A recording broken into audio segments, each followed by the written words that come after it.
Chick-fil-A or Kentucky Fried Chicken? As Christians, which one should we eat?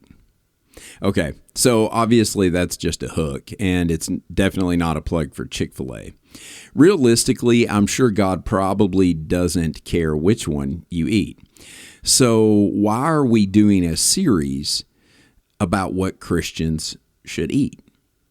And while that's definitely the right question to ask, my guess is that it's probably the wrong context. And that's honestly 100% my fault, right? It's my fault because I grabbed your attention and misled you with my hook. See where I'm going here? This is kind of my point and sort of the reason for this first video as we begin this study. When learning literally about anything in life, especially the Bible, it seems to be even more the case, context is the basis on how we will receive what's being taught or read. We will process that information, understand that information, and then apply that information to our life moving forward. So because of all of this, I'd say context is pretty darn important.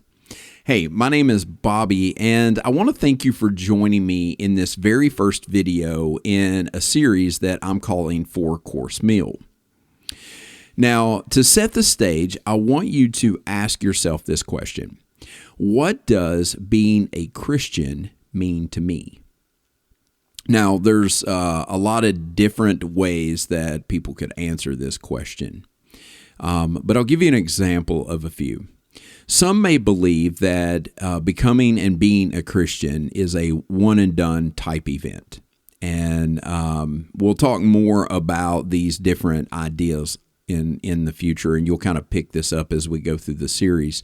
But when I say a one-and-done type event, maybe something led you to feel a certain way, or maybe a level of desperation or something like that. And so you thought becoming a Christian was the thing to do, and then since then, nothing really, right?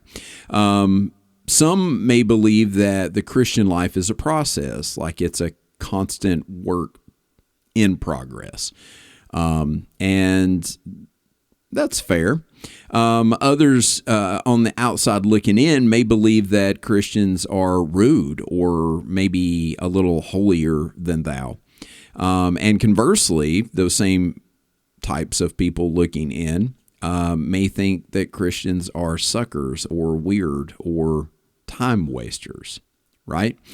And here's the deal. Depending on how you answer that question defines the context and how you received, understood, and applied or didn't apply Christianity to your life. In each of these cases, you know what you know about God or the Christian life or what it means to be a Christian based on the circumstances that you've been exposed to or the things that you've been taught or experienced during the story that we'll call your life. This is context. So to bring us back to the purpose and the context of this series, we won't be necessarily looking at what the Bible says about physical food in the sense of Chick-fil-A and Kentucky Fried Chicken, but we are going to explore what the Bible says about spiritual food and how we as Christians should feed ourselves spiritually. Sounds weird, right? I promise it'll make perfect sense. So the first question, the most obvious question is, why is this important? Well, you've heard the saying, you are what you eat. I'm sure you have, right? Everybody has. So let me ask you this then. If you've heard that and you know about that, then why can a baby not eat a steak? Obviously, for obvious reasons. There's no teeth. And then even if there was teeth and they were able to gum, or not teeth, and they were able to gum the meat apart, their little bodies aren't developed and mature enough to break down and extract the nutrients that that steak has and use it in their body. And conversely to that, why should an adult not eat baby food? And again, it's obvious. There's just not enough nutrients in it. I mean, you can only eat pureed carrots for so long, and I don't know what after that. But there's no flavor, there's no calories, there's no life-sustaining nutrients that we as adults need. And eventually what would happen is it would lead to malnourishment.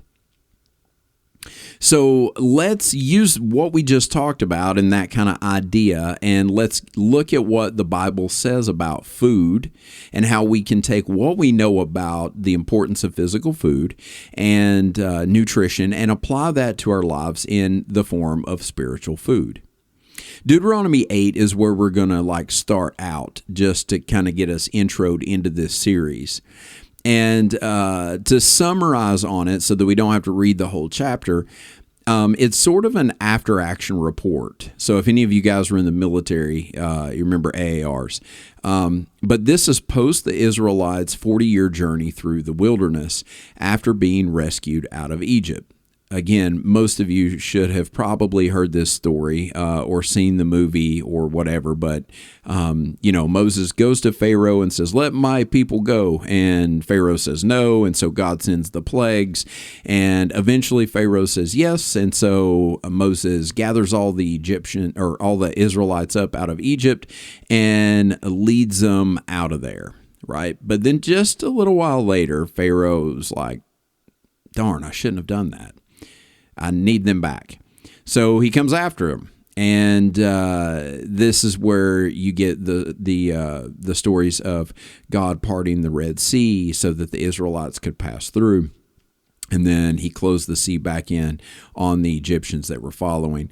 We also got the Ten Commandments out of this. We got the story about them worshiping the golden calf, the serpent in the wilderness. Lots of stuff came from this 40-year trek through the wilderness. But to abbreviate all of it, Deuteronomy 8 is at the end of that. And Moses is writing them and saying, remember the lessons that you've learned, right? Learn from your mistakes. Remember all of the experiences that you had on this 40-year trek and move on, but do better. That's essentially what he's saying. Not surprisingly, one of these lessons is in verse 3, and it specifically refers to food. Imagine that. Deuteronomy 8:3 says, "And he humbled you and let you hunger and fed you with manna, which you did not know, nor did your father know, that he might make you know that man does not live by bread alone, but man lives by every word that comes from the mouth of the Lord." Okay, so here is our first reference to food, and in this example, it's bread and manna. And during these times, bread was very important. It was not only a staple that they would have probably eaten at every meal, but it also held a pretty symbolic meaning within their belief structure. But there's a ton going on in this passage, and eventually, we could probably do another study and kind of break this apart and look at every little thing and talk about what manna is, and if there was food, why are people still hungry?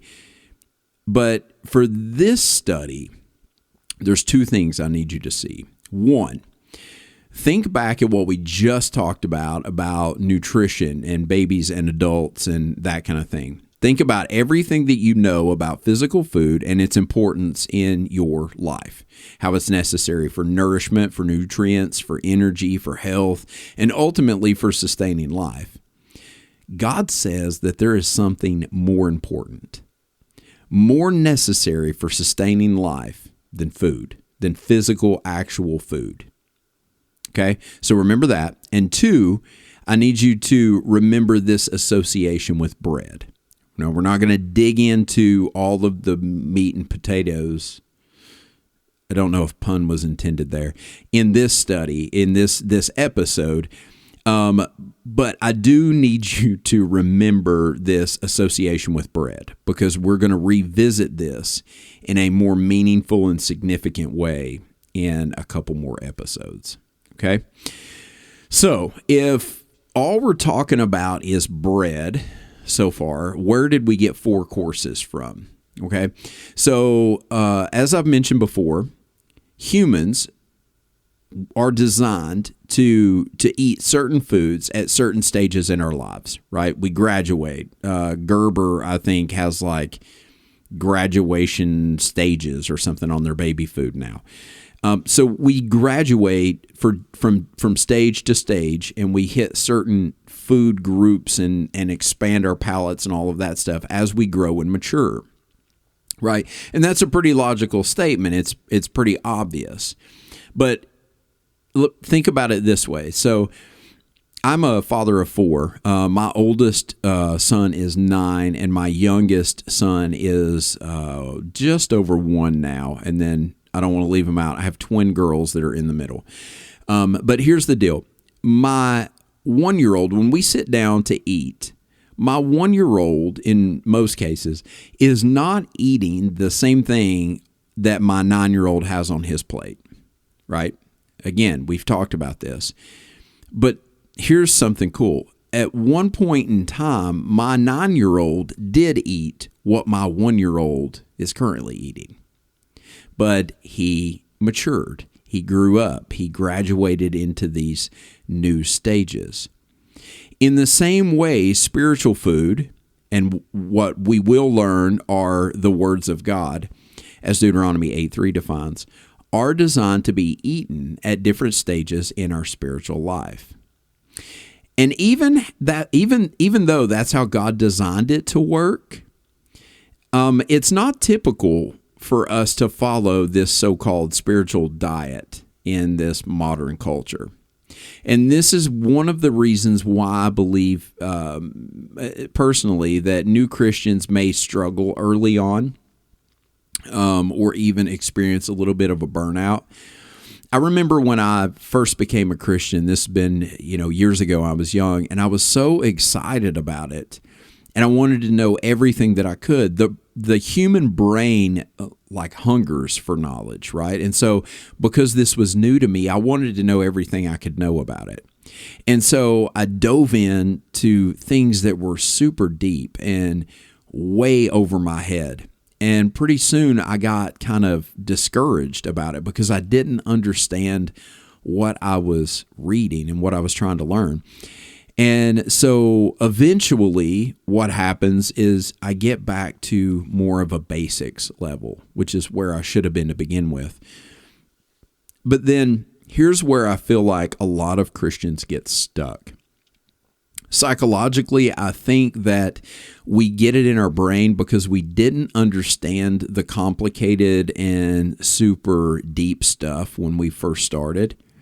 That even though we have kind of maybe a good grasp on the basic stuff now, we're almost afraid to be discouraged again and move into those deeper topics.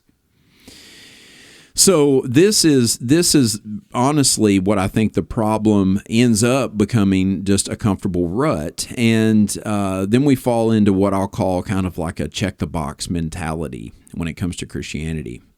I'll give you an example of this check-the-box mentality.